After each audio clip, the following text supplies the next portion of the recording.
नमस्कार, कल की तैयारी में आपका स्वागत है। आपके साथ मैं हूं मानसी दवे और ये वो खास शो है जहां पर आपके आने वाले ट्रेडिंग सेशन की तैयारी करवाते हैं हम। हमारे साथ मार्केट एक्सपर्ट जुड़ते हैं, उनसे हम बातचीत करते हैं। साथ साथ इसी सेगमेंट में आपके बाजार से जुड़े सवालों को भी हम शामिल करते हैं। लेकिन उससे पहले लास्ट ट्रेडिंग सेशन को एक बार याद भी कर लेते हैं। लास्ट ट्रेडिंग सेशन वोलेटाइल था। मिड कैप और स्मॉल कैप में एक्शन था। बैंक निफ्टी करीब 66 अंकों की मजबूती के साथ 56,000 पर क्लोज होता दिखा, लेकिन निफ्टी में लाल निशान के साथ बिकवाली का दबाव देखा हमने।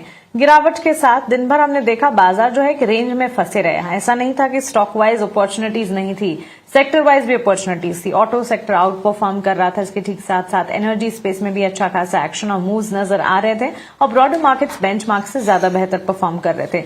स्टॉक वाइज भी क्योंकि नतीजों का दौर चल रहा है तो रिजल्ट बैक्ड एक्शन भरपूर था। लेकिन इंडेक्स जो है during the entire session benchmarks मतलब निफ्टी, बैंक निफ्टी और सेंसेक्स जो है during the entire session volatile रहे और टूवर्ड्स डाउन साइड ज्यादा इशारा करते दिखे। 114 अंकों की गिरावट के साथ सेंसेक्स में 77,844 के स्तर पर हमने क्लोजिंग देखी है, तो वहां पर भी लाल निशान। चलिए यहां से आगे अब आपको क्या करना है ये समझते हैं, हमारे एक्सपर्ट्स को जोड़ते हैं, उनसे जानते हैं आने वाले सेशन के लिए वो स्ट्रैटेजी क्या बनाकर चल रहे हैं। हमारे साथ नितिलेश पावस्कर जी जुड़ गए हैं, रिसर्च एनालिस्ट हैं, और हरीश जुजारे हैं हमारे साथ पृथ्वी फिनमार्ट से। नितिलेश, हरीश, बहुत स्वागत है आपका 18 आवर्स स्वदेश पर।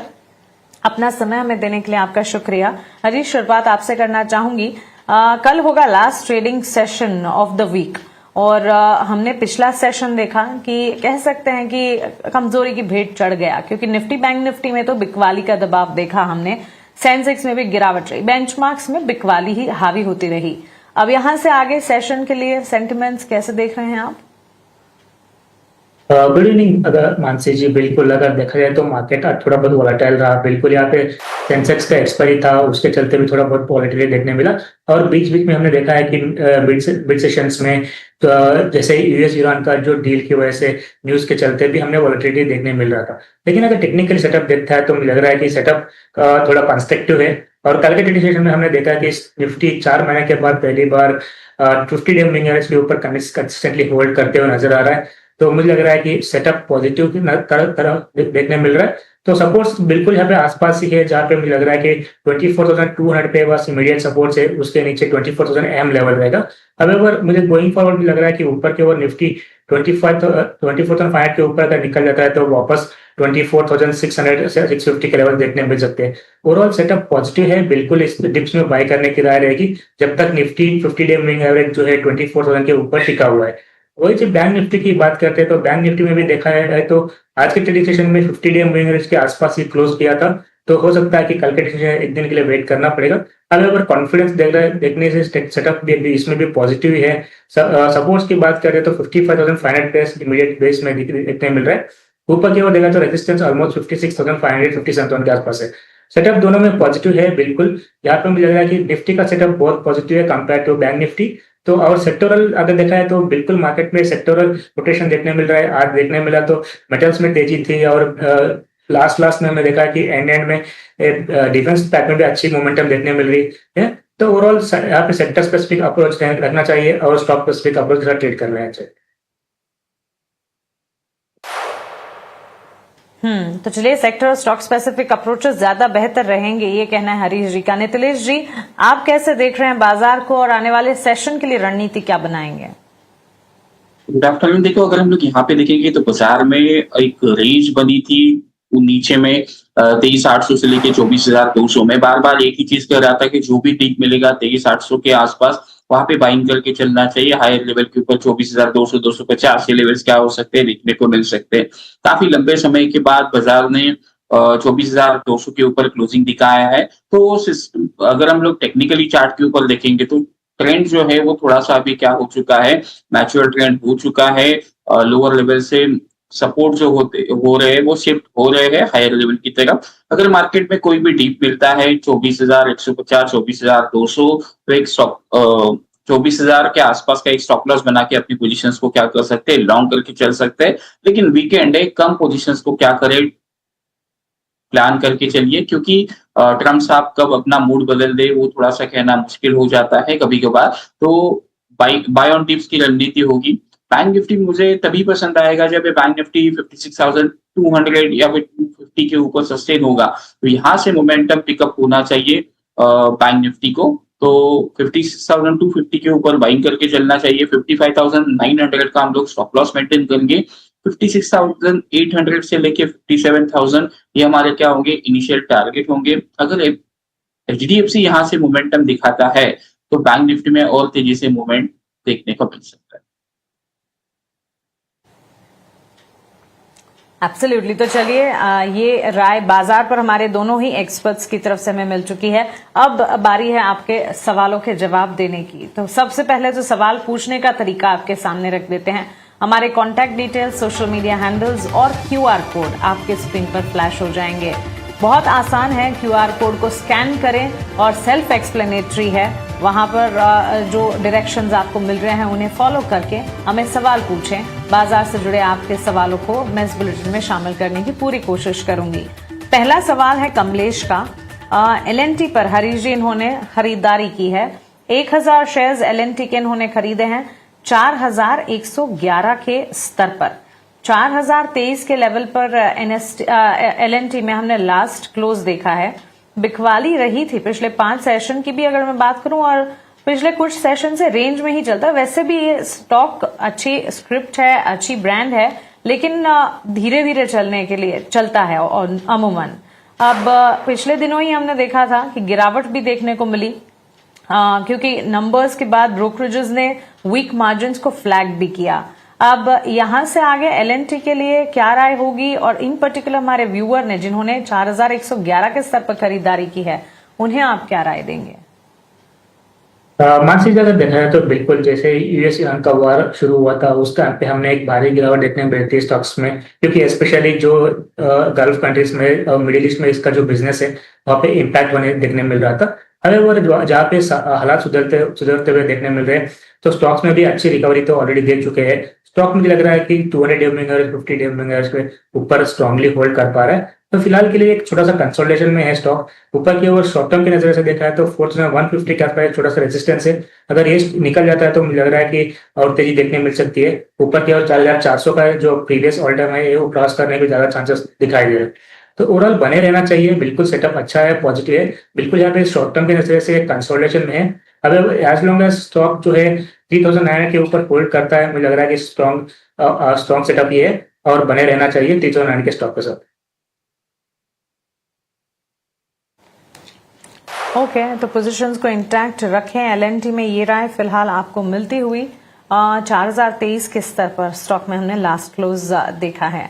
दूसरा सवाल नितिलेश जी मुकेश का है। इन्होंने कैनरा बैंक पर खरीदारी की है। अब 4425 शेयर्स कैनरा बैंक के हमारे व्यूअर ने खरीदे हैं। कैनरा बैंक लास्ट क्लोज की अगर बात करें, उठापटक ही देखने को मिली और डाउन ट्रेंड के साथ 135 के स्तर पर यह स्टॉक क्लोज हुआ है। हमारे व्यूअर ने 157 पर 4425 शेयर्स खरीदे हैं। बड़ी मात्रा की खरीद है। कैनरा बैंक में इन्होंने 157 के लेवल पर किया है। इसी वजह से 135 के स्तर पर भी करीब लाख रुपए का नुकसान हमारे व्यूअर झेल रहे हैं। 1.5 से 2% की गिरावट पर लास्ट क्लोज दिया है इस स्टॉक ने। कैनरा बैंक पर राय क्या होगी? देखो, कैनरा बैंक में अगर हम लोग देखेंगे तो नीचे में एक इंपॉर्टेंट लेवल से 126 से लेके 128 जहाँ पे गैप एरिया पे है, तो मेरे हिसाब से वहां पे मार्केट क्या हो सकता है, संभलने की कोशिश करेगा। अगर यहाँ पे थोड़ा बहुत कुछ आता है मार्केट 126 128, तो वहां पे क्वांटिटी को क्या करें, ऐड करें। 122 123 का एक स्ट्रिक्टली स्टॉप लॉस मेंटेन करें। यहाँ से एक बाउंस बैक हमें देखने को मिल सकता है। फिर ये स्टॉक टारगेट जो हो गया 145 147 यहाँ तक क्या देखने को मिल सकता है, टारगेट देखने को मिल सकता है कैनरा बैंक में। तो कैनरा बैंक को होल्ड कर लिए। नीचे अगर आता है 126 128, तो वहां पे कुछ क्वांटिटी को ऐड कर।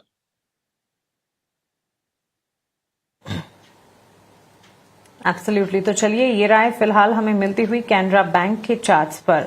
कुछ और सवाल जो हमारे व्यूअर्स ने भेजे हैं वो भी देखते हैं। और इनफैक्ट बैंक्स एंड फाइनेंशियल्स में हमने देखा है पिछला पूरा हफ्ता ही काफी वॉलेटाइल रहा और गिरावट ज्यादा हावी होती हुई दिखी। पीएसयू बैंक्स के खेमे में हमने देखा काफी हद तक गेन्स फ्रिजल आउट होते हुए दिखे। बहरहाल दूसरा सवाल जो है वो है सुरेंद्र गुप्ता का। हरीश जी इटर्नल में इन्होंने खरीदारी की है। अब फूड डिलीवरी स्पेस में इटर्नल और स्विगी दोनों पर ही इनफैक्ट टेक होना चाहिए, और स्विगी तो I think news and flows की वजह से फोकस रेडार पर भी है, हालांकि डाउन ट्रेंड्स नजर आए जरूर हैं। इन पर्टिकुलर स्विगी नतीजों से ठीक पहले एक्सपेक्टेशंस हैं कि एक डिसेंट क्वार्टर दिखा सकता है। व्यूवर के सवाल की अगर मैं बात करूं, इन्होंने इटर्नल पर 50 शेयर्स खरीदे हैं, 262 इनके एंट्री लेवल है, 257 के लेवल पर लास्ट क्लोज स्टॉक ने दिखाया है, यानी कि इनकी खरीद के लेवल से नीचे गया है। ये 1 साल तक अपना पोजीशन को इंटैक्ट रख सकते हैं। क्या राय होगी इनके लिए? मानसी, अगर देखा जाए तो रिसेंटली हमने एक करेक्शन देखने मिल रहा था इटर्नल से ऑल टाइम हाई के प्राइस से, तो स्टॉक ने सपोर्ट्स लिया ऑलमोस्ट 216, वहां से रिकवरी मोड में है। तो मुझे लग रहा है कि यहाँ पे थोड़ा बहुत छोटा कंसोलिडेशन है स्टॉक प्राइस। ऊपर की ओर रेजिस्टेंस इमीडिएटली देखा जाए तो 265 270 के रेंजेस में एक छोटा सा रेजिस्टेंस देखने मिल रहा है। अगर ये लेवल क्रॉस कर पाता है तो मुझे लग रहा है कि वापस स्टॉक में 290 300 लेवल देखने मिल सकते हैं। ओवरऑल मुझे लग रहा है कि सेटअप एक लंबे कंसोलिडेशन में बिल्कुल, अगर इनका दायरा अगर 1 साल का है, बिल्कुल बने रह सकते हैं, कि सेटअप में मुझे लग रहा है कि कंसोलिडेशन फेज थोड़ा और जारी रह सकता है कुछ टाइम पीरियड के लिए। हाउएवर अगर लॉन्ग टर्म चार्ट की एक बार देखा है तो सेटअप अभी भी पॉजिटिव है, 200 के 210 के आसपास भी सपोर्ट है, स्ट्रॉन्ग सपोर्ट, तो बने रहने की राय रहेगी। बिल्कुल यहाँ पे थोड़ा टाइम लग सकता है, कंसोलिडेशन में है स्टॉक प्राइस, लेकिन मुझे लग रहा है कि पोटेंशियल है स्टॉक में आने वाले दिनों में अच्छी परफॉर्मेंस देखने मिल सकता है। दूसरा स्टॉक अगर स्विगी की बात करते हैं तो स्विगी में देखा तो लगातार एक डाउन ट्रेंड देखने मिल रहा था। अभी भी जो प्रीवियस स्विंग लो से 300 के आसपास स्टिफ रेजिस्टेंस है, जब तक इसके ऊपर कन्विंसिंग क्लोज नहीं आता तब तक मेरे हिसाब से थोड़ा डाउन ट्रेंड में ही रह सकता है। तो फिलहाल के स्विगी में अवॉइड करना चाहिए, कोई बाइंग है तो अगर 300 के ऊपर जब तक नहीं आता है, मुझे लग रहा है कि इसमें डाउन ट्रेंड कंटिन्यूएशन आगे भी देखने मिल सकता है। एब्सोल्युटली। तो चलिए, ये राय इटर्नल और स्विगी फूड डिलीवरी स्पेस पर ओवरऑल पर्सपेक्टिव आपको मिल रहा है। HUL पर अगला सवाल है नितिलेश जी, सावन जैन ने ये सवाल पूछा है। एक तो FMCG बास्केट पर भी मैं आपसे आपका नजरिया जानना चाहूंगी, और इन पर्टिकुलर HUL के काउंटर पर भी व्यूअर का सवाल है। इन्होंने खरीदारी की है HUL के स्टॉक 100 खरीदे हैं 2324 के स्तर पर, 2273 के लेवल पर स्टॉक ने लास्ट क्लोजिंग दिखाई है, और दिन के निचले स्तरों पर ही लास्ट में हमने देखा ये स्टॉक सेटल होता हुआ नजर आया है। पिछले 6 महीने में कोई खास रिटर्न्स नहीं दिए हैं और धीमे चाल ही चला है, इनफैक्ट पूरा FMCG बास्केट ही। क्या यहां से कोई कमबैक आपको नजर आता है? और इन पर्टिकुलर HUL पर हमारे व्यूअर के लिए राय क्या होगी? देखो, पहले तो डिस्क्लोजर देना चाहूंगा, हम लोगों ने 2150 2120 इस लेवल के ऊपर क्लाइंट्स को सजेशन दिया है। हमारा जो लक्ष्य है वो 2700 के आसपास हम लोग लेके चल रहे हैं। ऊपर में अगर हम लोग देखेंगे तो एक हायर ट्रेंड लाइन का रेजिस्टेंस ले रहा है। जब भी ये काउंटर 2340 2350 इस लेवल के ऊपर क्लोजिंग दिखाता है, तो मैं मेरे लक्ष्य जो है वो 2700 उसके ऊपर क्या करूंगा, बिलीव करूंगा कि वो जल्दी आ सकते हैं। लेकिन थोड़ा सा क्या करना पड़ेगा, स्टॉक को कंसोलिडेट करके ब्रेकआउट अगर आता है तो बढ़िया मोमेंटम होगा। अगर डीप भी मिलता है 2150 2140 के आसपास, मतलब मोटा मोटी यहाँ से अगर हम लोग देखेंगे 5 से लेकर 7% की गिरावट अगर हमें देखने को मिलती है, वहां पे क्या करना चाहिए, पोजीशंस को बाय करना चाहिए। मुझे नहीं लगता है कि FMCG में अभी थोड़ा बहुत और गिरावट हमें देखने को मिलेगी। जो लो लगने थे वो मेरे हिसाब से लो लग चुके हैं, और भी मार्केट यहाँ से करेक्ट होता है तब भी FMCG जो काउंटर होगा, FMCG होगा, IT होगा, इन सेक्टर्स में अभी बाइंग का ही मौका देखना चाहिए, ना कि सेलिंग का मौका देखना चाहिए। ऑलराइट, तो चलिए, ये राय फिलहाल आपको मिल रही है, एंट्री अपॉर्चुनिटी है, ये कहना है नितिलेश जी का। अच्छे पेडिग्री वाले स्टॉक्स पर बाइंग की अपॉर्चुनिटी ढूंढी जरूर जा सकती है। अरुण का सवाल है अगला, हरीश, जियो फाइनेंस में खरीदारी की है इन्होंने। ये लॉन्ग टर्म टारगेट समझना चाह रहे हैं और एक्सपेक्ट कर रहे हैं कि हम उन्हें बताएं कि उन्हें लॉन्ग टर्म के लिए इसे रखना चाहिए भी या नहीं। 130 शेयर्स जियो फाइनेंस के 285 के दाम पर इन्होंने खरीदे हैं। 251 के लेवल पर ये स्टॉक ट्रेड हुआ है लास्ट, और हमने देखा बिकवाली के साथ ही मार्केट के टेक्सचर में भी गिरावट थी, और ये स्टॉक ने भी कोई खास मूव दिखाया नहीं टुवर्ड्स अपसाइड। और इनफैक्ट पिछले चार्ट से हिस्टोरिकल डेटा भी देखे तो जियो फाइनेंस की कोई चाल तेजी की तरफ नजर नहीं आती है। बट येट अगेन हमारे व्यूअर की खरीदारी, और क्योंकि ये लंबी अवधि का नजरिया समझना चाह रहे हैं, क्या राय होगी इनके लिए? बिल्कुल मानसी, जगह देखा है तो रिसेंट लिस्टिंग था पिछले साल में हुआ था, लेकिन तब के बाद देखा है तो स्टॉक में एक वोलेटाइल मूव्स देखने मिल रहे हैं। रिसेंटली हमने स्टॉक प्राइस में ऑलमोस्ट 340 के आसपास का भाव देखे थे, वहां से लगातार एक गिरावट देखने मिल रहा है अभी भी। तो ओवरऑल शॉर्ट टर्म के नजर से पहले एक बार नजर देखते हैं तो यहाँ पे एक इनवर्स हेड एंड शोल्डर का फॉर्मेशन बना हुआ है, उसके चलते मुझे लग रहा है कि स्टॉक में एक शॉर्ट टर्म के नजर से एक बाउंस बिल्कुल एंटिसिपेट कर सकते हैं, जहाँ पे मुझे लग रहा है कि 280 285 के लेवल्स बिल्कुल आ सकते हैं, जहाँ पे 200 मूविंग एवरेज रेजिस्टेंस देखने मिल रहा है। अगर लॉन्ग टर्म के लिए मुझे लग रहा है कि अभी भी स्टॉक में एक लंबा कंसोलिडेशन है, जब तक स्टॉक एक 200 मूविंग एवरेज के ऊपर नहीं क्रॉस करता है तब तक इसी रेंज में ट्रेड करते हुए नजर आ सकता है। बिल्कुल इनका खरीदारी जो है ऑलमोस्ट 285 के आसपास ही है, तो जैसे ये भाव आता है, ये प्राइस आता है, तो वहां से बेटर है कि एग्जिट कर लिए और प्रॉपर मुझे लग रहा है कि थोड़ा टाइम देना चाहिए, वेट एंड वॉच की रणनीति अपनानी चाहिए स्टॉक में, क्योंकि अभी भी स्टॉक एक लंबे कंसोलिडेशन में देखने मिलता है लॉन्ग टर्म चार्ट पे। तो चलिए ये राय फिलहाल हमें मिलती हुई जियो फाइनेंशियल सर्विसेज के लिए। आगे बढ़ेंगे, रुक करेंगे हमारे अगले सेगमेंट का, वैल्यू इन्वेस्टमेंट पिक का।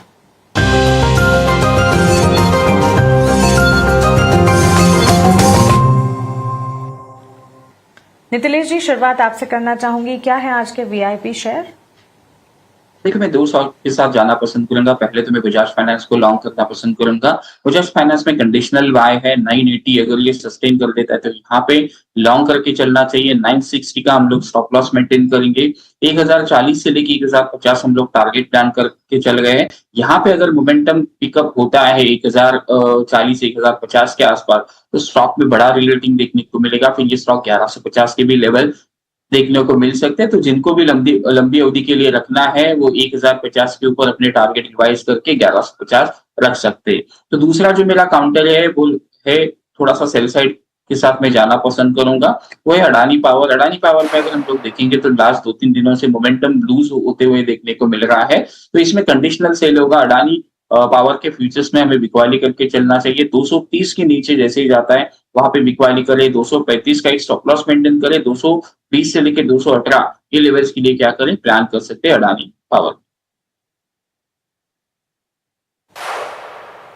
ओके, हरीश जी आप बताएं आपकी तरफ से क्या होंगे वीआईपी शेयर?